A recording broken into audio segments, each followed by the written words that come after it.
Okay, we are live on YouTube. Hopefully, I'm about to check right now.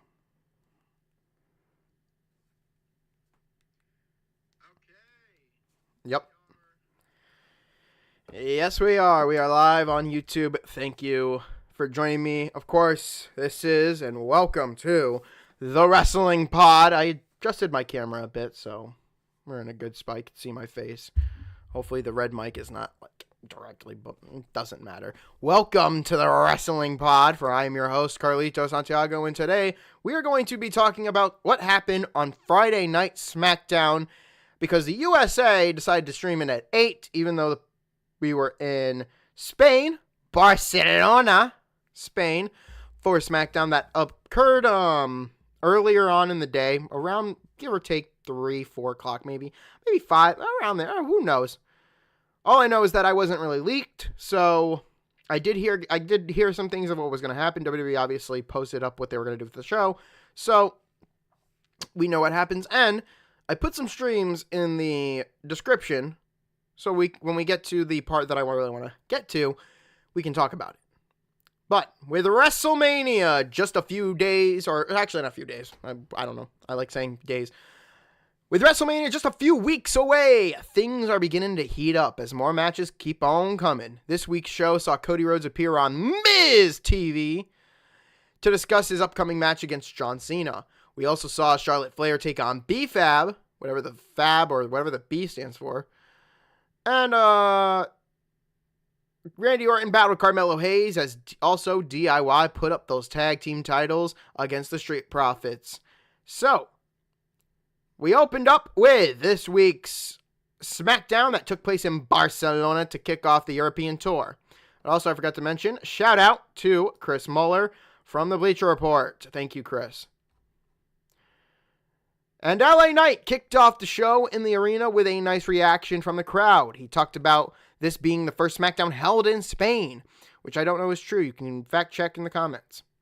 But Big Jimmy Uso, came out and said that he was desperate to get on the WrestleMania card and is looking to challenge for the United States Championship. Before Knight could reply or respond and say, hey, you know what, Jim? I'm going to give you an opportunity. I'm going to defend my title against you. Solo Sikoa, Jacob Fatu, and Tama motherfucking Tonga had to come out here and ruin it all. Especially with that jibber jabber that you couldn't understand, because Solo sucks. Solo sucks. Let's get that right. No, I like Solo. He's all right. After a little trash talk, they attacked Knight and Jimmy. But Mr. Braun Strowman showed up to even the odds. So Nick Aldis came out here and pulled a Theodore Lawn. Not the, you'll go one-on-one with The Undertaker. And everybody cheering and shit. Oh my God. No, he came out here and said it long. It's like, we're going to have this tag team match and it's going to happen right now. Get me an official. That's what they did. So we took a commercial break so everybody could get settled. We returned from that break to see the match already taking place, as Big Jim was tagged in to face off against his younger brother, and then took a beating until Fatu was tagged in. This match followed a familiar pattern. WWE 6-man tag team match tend to fall in a pattern, so they are easy to follow, but sometimes they can lead to a lack of excitement until all hell breaks loose, or until the referee can't really control the fucking match.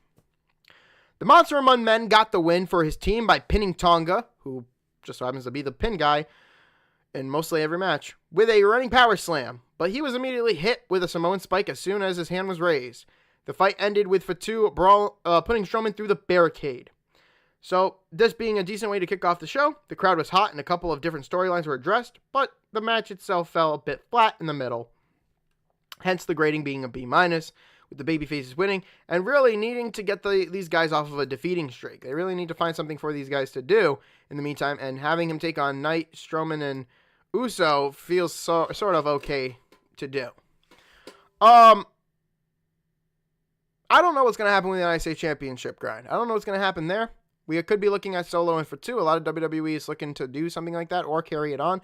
But this Bloodline story needs to fucking end, all right? I think after Roman Reigns, it's like after the Bloodline shit from last year with the Survivor Series, I think it's ended. I think it's done. I think it's over. I think these guys really, this is just a 3-man group now. Okay? Like, there's nothing really big. What's also not big is not the B and B-Fab's name, that's for sure. It actually stands for Brianna, which I think is her real name. Taking on Charlotte Flair. But before that, we got Jade Cargill in an interview. Jade Cargill got an interview with Kathy Kelly that was pre-recorded in the arena before the fans arrived. Of course, AEW would be very proud of this. She said that she is ready to get back in the ring and was sick of hearing Naomi lie and complain. Bitch, bitch, bitch, moan, moan, moan. Well, Liv Morgan and Raquel showed up and yelled at Jade for allowing them to be made the scapegoats for her attack. So Jade Cargill got heated and she told Liv, meet me in the ring next week, bitch. She didn't actually say that, but she got heated and walked away from the interview. This is a pretty good interview, though. So next week, we're most likely to get Liv Morgan and Jade Cargill in England, I believe, which will be nice to see. The next match featured B-Fab taking on one of the most decorated champions in WWE today. Woo!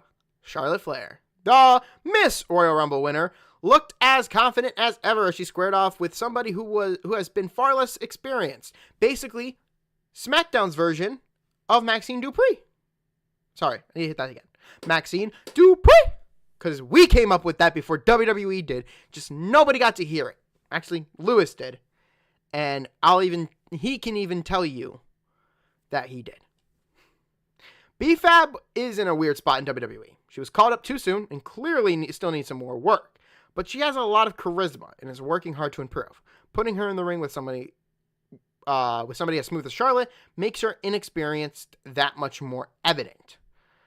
This match had some highlights such as Charlotte Flair rolling B-Fab around while holding her in head scissors.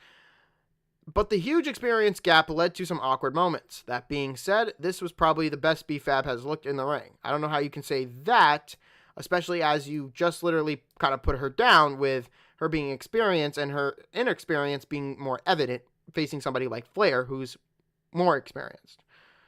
But nonetheless, I think the Queen, obviously, I think Charlotte is probably out there to make B-Fab look good, so that's probably why. But nonetheless, Charlotte Flair won with a natural selection, locked in a figure 8, which she refused to let go until Tiffany Stratton ran down, started a fight, bunch of security guards got in there, yada, yada, yada, the whole 9 yards, as you know, like we usually see before.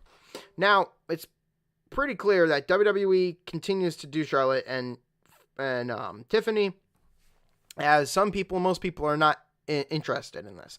The best way for WWE, the main focus of the story is Charlotte Flair being the top person in the company, right? Or the top woman. Now, I just wish WWE doesn't do that. I wish WWE decides to take Charlotte Flair and say, you know what? Hey, Charlotte, you've won so many. We know who you are. You're Ric Flair's daughter. Woohoo. Woo.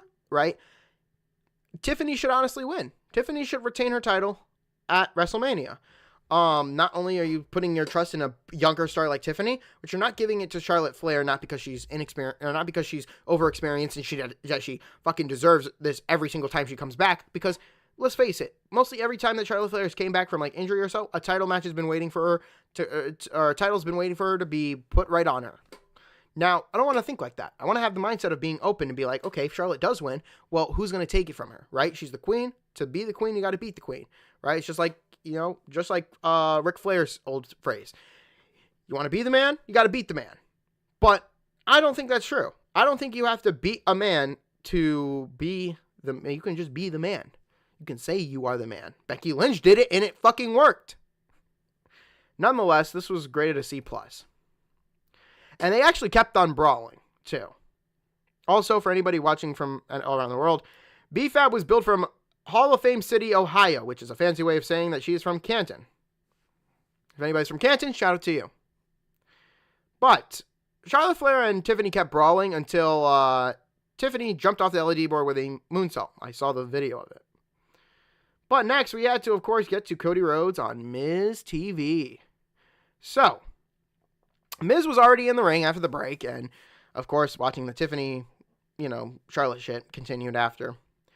Well, Miz got in there. He spoke a little Spanish to the crowd to get on their good side. But Rhodes ended up taking out the A-lister and saying, all right, enough talk. Now it's my turn to talk. Because he was already sick and tired of the trash talk. So the American Nightmare called out Cena to show up next week. And if he didn't, he's a little coward and a little bitch and a pussy. I love Cena, though, but he's going to show up. I promise you. He's going to be there.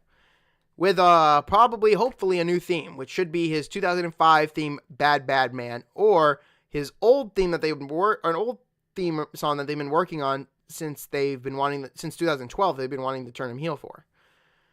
I don't know. I think Bad Bad Man would work. Go listen to it. It's on Spotify or Apple Music, wherever you get your music from. This was short and sweet, though. It was the definition of filler, but it didn't overstay its welcome. A lot of WWE talking segments have felt longer than necessary lately. That is true. Because of the time, how much of there's been. So it is very nice to see one that was quick and effective, even if it didn't accomplish much. True. But that's what you want to do in a promo. In a promo, you want to be able to get your opinion and thoughts out before we move on to the next segment. 10 more is what I do. The whole thing of a promo, especially when you start the show with a promo, is you want to get clear right down the middle. Like, all right, enough beating around the bush, enough jerking the fucking jerk around. Listen, I'm coming for your title, and that's that. I want it. Nobody else. Fuck you. This is what's happening. Okay? And fuck anybody else that comes out here and says otherwise. Like, for real. This is great to see. Plus, so, again, I mean, he did what he needed to do. He got his point across. That's all you need to do, is get your point across. Also, Miz referencing to Cena as a great rapper was hilarious. Let's remember that. What came next is a funny little bit, which was shown backstage. So we go to a break. We come back from a break. Nakamura's backstage talking to Aldis about getting a rematch. Damian Priest just comes out of nowhere and says, "Hey, Aldis, I got to talk to you." All right? And Nakamura gets all pissed because he interjected into their conversation. So Nakamura isn't going to walk away. Nakamura is going to speak Japanese. So I don't know how he said it in Japanese, but I'm not even going to try. I was going to do a little fucking bit for this part, but no. Shinsuke spoke Japanese and insulted Priest. So Priest responded in his language, in Spanish. And hopefully most of the Spain crowd of their Spanish picked up on what Priest said. And I think they probably like, ooh, yeah, they're doing this. So Aldis, if I said Pierce, I meant Aldis. Nick Aldis said, hey, you know what? Fuck this. But you know what? I want to see some ass kicking. Get out there, both of you. We're going to have a one-on-one match. So after getting into that argument backstage, Nakamura and Priest were booked into a singles match. Nakamura had control early on, but Priest was able to rebound and overpower him. He sent the former United States champion out of the ring with a huge clothesline to send the show into a break. Don't you love commercial breaks? I know I don't. So fuck you, commercial breaks. Their fight spilled out of the ring when we returned. Priest, of course, sent Nakamura into the announce table before bringing him back in for a crossbody from the top rope. McIntyre showed up after specifically in that argument where Damian Priest wanted to know where McIntyre was. Nick Aldis said, I don't know, he's not here. We should have known he was fucking here. But McIntyre showed up at ringside to distract Priest. And it worked, because Nakamura was able to take control, but when he went for his finisher, Priest countered with the South of Heaven chokeslam. Of course, as we were going to get a finish, we got a lazy finish. McIntyre attacked Priest and caused a disqualification, and it kick-started a whole brawl, because Nakamura would hit Priest with the Kinshasa to give the Scottish Warrior or the Scottish Psychopath the advantage. He finished Priest off as referees and officials were trying to get him out. McIntyre got back in the ring, stomped his head in, and hit a Claymore. The match we got was fine, but just like B-Fab versus Charlotte, the post-match beatdown with a third party was better. So, honestly, they are setting up for Priest and McIntyre, and I do want to show you guys something. Pull it up here. This is my WrestleMania, kind of card right here, okay? So, these are what are possible WrestleMania matches of what I'm thinking. AJ and Logan, they're probably setting up. Randy and Kevin, they're definitely setting up as we get to the next segment. Solo and for 2, honestly, at this point, I could put a slash and say question mark for what could be there. Io, Ripley, and Bianca, triple threat. Just like we're going to have Roman, Seth, and Punk in a triple threat. And then, of course, we got all these. Braun Breaker most likely will be defending his title in this match. Now, if I were to replace anybody, probably Sheamus would be replaced with Dominic. This is something they're going to plan on doing in the coming weeks, hopefully. Alexa Bliss should be showing up at some point soon. And 6 matches. There are 6 matches each for both nights, which I think is fairly decent. But yeah, as far as I'm concerned, this is what we're looking at right now. But yeah, graded a B-. So we got on to, of course, Randy Orton and Carmelo Hayes. Hayes tried to shake Orton's hand as the match got going in an attempt to trick him into thinking there was respect. But when the Viper decided to put his hand out, Melo decided to, look at my hair. Look how sexy I am. I am him. Orton fired off an uppercut and just started taking his young opponent to skull. And let me just, all right. He returned from a break to see Hayes in the driver's seat. Now, let me just say here, U.S. to the United States of America, to the people around the world to the people around the world in the United States, we have to do better. These international crowds were singing to Randy Orton's theme.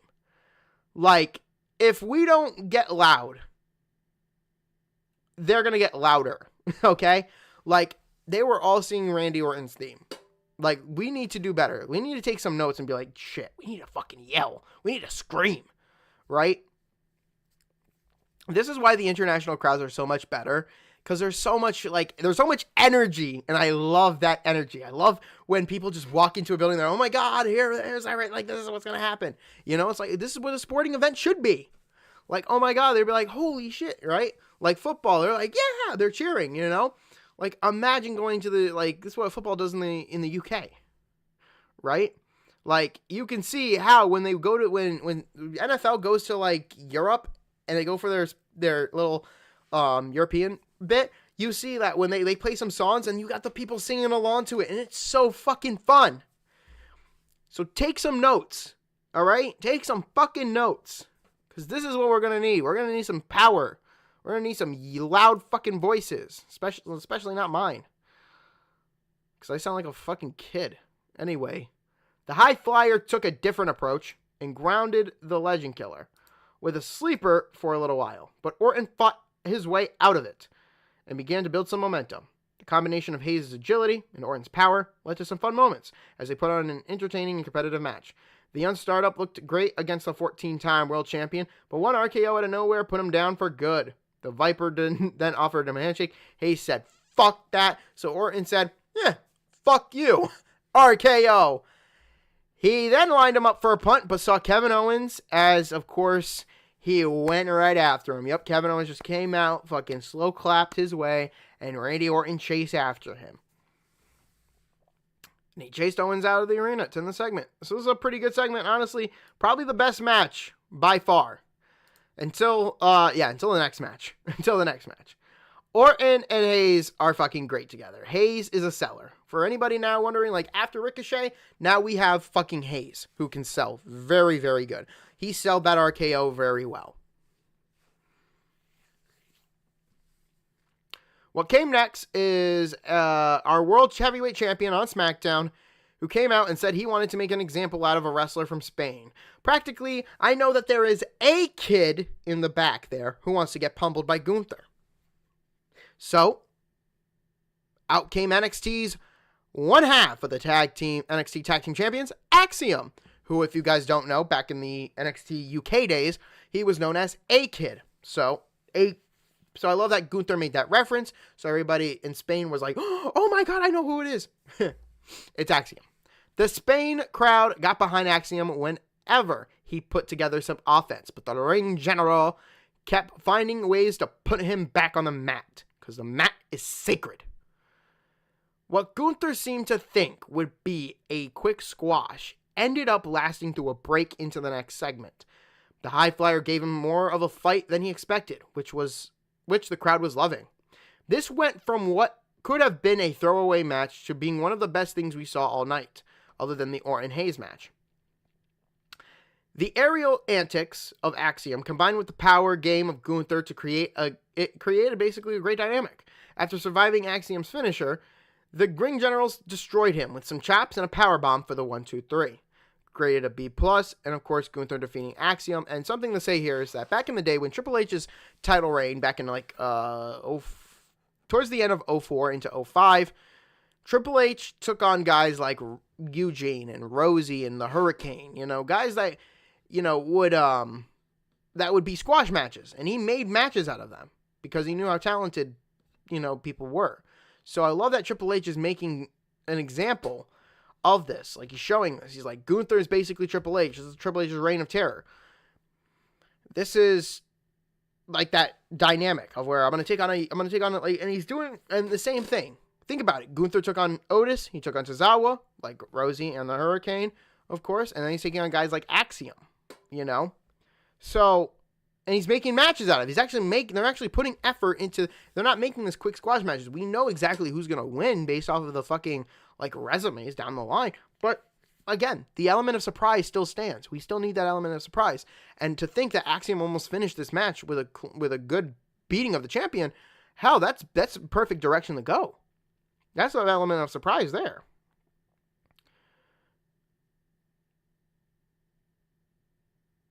So, again, I admit, like, this is great. This is some great shit coming from WWE. Respectfully. But next up, in our last match, the DIY Street Profit Tag Team title match. And ladies and gentlemen, I want to take us back to what I said at the Royal Rumble, SmackDown Royal Rumble review and predictions. You can go check that out in the description, of course, in the description below of this video, or wherever you're streaming from. You can go in the description, you can see where that is, and click on it, and it will bring you to there. And you can go to the, I don't know the exact time, but you watch that stream, I do say who I think would beat DIY for the tag team titles. And, well, Montez Ford and Angelo Dawkins had a chance to get back on top this week when they challenged Gargano and Ciampa for the tag team titles. Ford and Dawkins used their size advantage and some double team tactics to take control early. It took DIY until the commercial break to get some breathing room. The Profits seemed to have the match in hand, but DIY proved to be resilient. After several close calls, Ford hit a little 5-star frog splash, or hit a little frog splash from the heavens to pin Gargano for the 1-2-3 in a fast-paced match that the crowd were on their feet for. And they won the tag team titles. And I knew that this was the direction they were going to go. I've been watching wrestling for 10 years. All right? In 10 years, the people in the back, the area, the morality, all of that's changed. But if you think any of the directions that WWE goes in has changed, no, it hasn't. It hasn't changed a bit. All right? Now, again, I'm all for the unpredictability. I'm all for the entertainment. But it's story-based. Michael Cole said so. You have Austin Theory who said it on Chris Van Vliet. There are other people who said this is a storyline. This is storyline telling. And you got to follow the storyline. And the storyline might not make sense now, but it fucking will later. Because the future is always uncertain. So, mind you, I made that in a month advance. Even maybe even 2 months in advance. Actually, a month in advance, I made that prediction that the Street Profits would beat them. Well, I was thinking at WrestleMania, but yeah. Ford and Dawkins have been here before. This feels like the start of something different, though. The tag team titles have changed hands several times in the recent months, so hopefully the Profits have a long and fruitful reign, which now we can actually switch and say, well, the Profits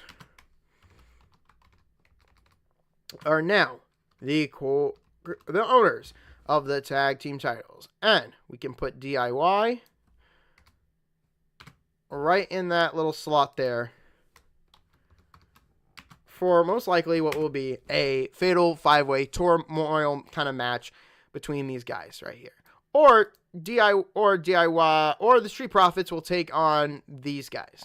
And fuck these guys. Anyway, this was a fun match. I'd go suggest and watch it. And then, of course, the Profits had a backstage confrontation with Legado del Fantasma. So there's that. But also do remember we have number one contenders for those tag team titles again. So, yeah. I knew the Street Profits were going to win it, and I predicted it. And if you don't believe me, streams in the SmackDown Royal Rumble prediction with my cousin is in the review, is in the description. Even the Raw, of course, from this week is in there. Go check it out. But the final word, of course, SmackDown, Friday Night SmackDown had its highs and its lows, but it felt like much more focused episode than we have seen in a few weeks. It felt like every major story was addressed in a way that made sense. True that. Especially when it came to feuds that couldn't be advanced due to absence. The action this week was solid though.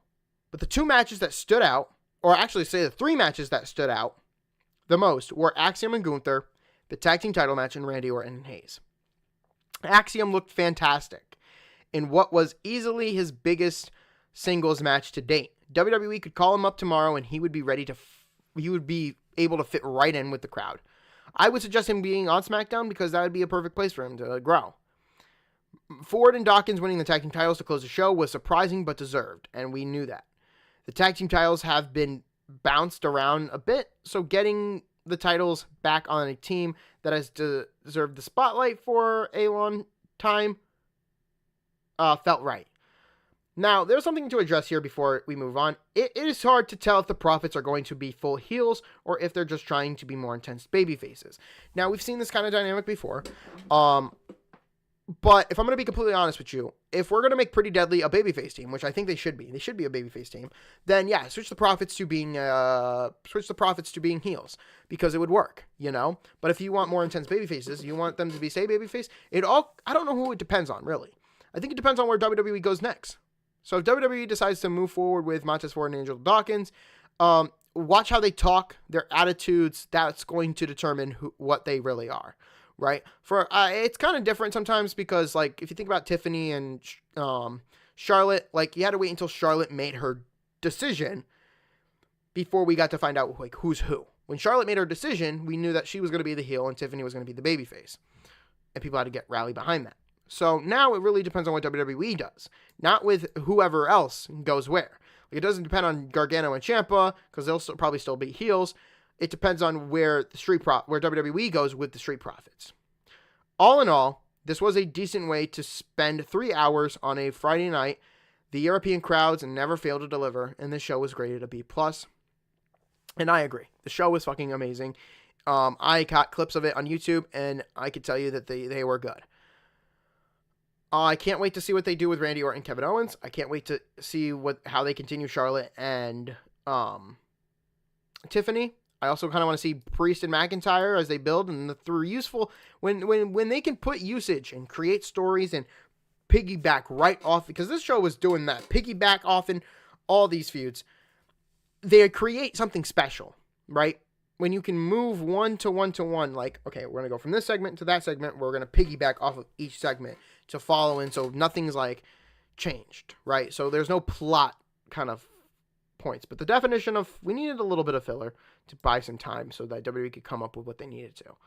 I think Triple H allowed, like, I always thought that SmackDown 3 hours was a way for Triple H to allow himself to get more superstars on the show that usually don't get that time. Especially having B-Fab and Axiom and Gunther on this show felt nice. All in all, I thought this was a pretty good show. So, of course, that's it for SmackDown. I hope you enjoyed the stream. It was very fun to talk about SmackDown for a bit. I'm going to be back next week to do it with you guys. But also next week, I will be setting up the WrestleMania watch-along streams, both Night 1 and Night 2. That will be set for the 19th and the 20th of April. We are looking to have the time around 6:30. That depends on what time we do get here. This will allow me to open up and be more flexible with my time schedule. But yes, we will be here. Me and Lewis will be here for that event, WrestleMania. The camera will be set up on the other side of here. And you will see, and we'll have the whole stream, except for the microphone, everything will be here. And I'll have to set up the audio and test it out and see where we're at with that and, all that other crap. But until then, and I'm gonna have to mute the TV so you can't hear, but you'll see it in our room. We will be streaming there. And you'll see everything from the other side and how the other side looks. And I'm gonna be so excited when we see this. It's gonna be great. I cannot wait for you guys to see it. But until then, next Tuesday, I wish everybody a St. Patrick's Day. Of course, I am part Irish, so I hope you all enjoy your St. Patrick's Day. I will be back Tuesday for the Raw review, 5:30 Eastern Standard Time, p.m. And then next week, I will be back here to do SmackDown results. Look out for the WrestleMania watch-along streams to be posted up and ready, and we'll be set to go for WrestleMania. And I will see you.